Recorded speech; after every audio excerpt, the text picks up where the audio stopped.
Po tayo ng dugo. Pasintabi po sa hindi kumakain ng dugo. Ayan po, nilagyan na po natin ng bawang, sibuyas at laurel. Ngayon po, ilalagay na po ni Kuya Jay yung mga sahog.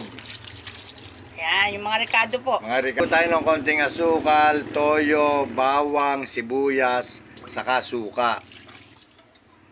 Ayan, i-adobo muna po natin yung dugo. Dugo, saka po natin iiyaw. Kulo na po yung ating dugo Ayan, ina-adobo na po namin yung dugo. para masarap.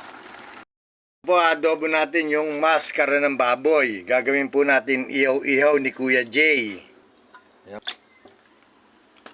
Ayan. Suka. Ayan po, asukal na pula at suka.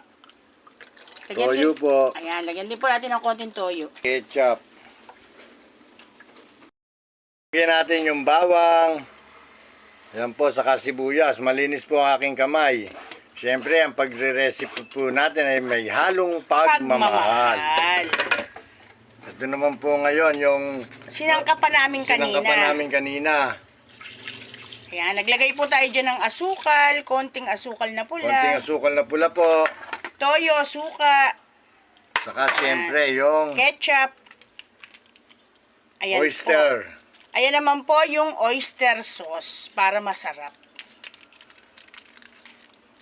Lagyan po natin ng sili. Napakamahal ng sili ngayon.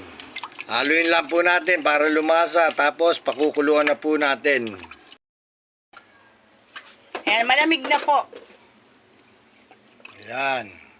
Ayan po, ang lambot na nga po ng, ayan, Ng ating ihaw-ihaw.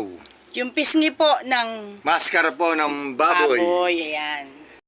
Adobo natin yung isaw ng baboy. Siyempre, pang ihaw-ihaw yan. Finished product na po natin. Natug na po natin.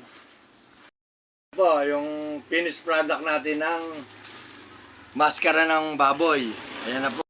Ayan po ang ipoporsyon natin isaw ng baboy.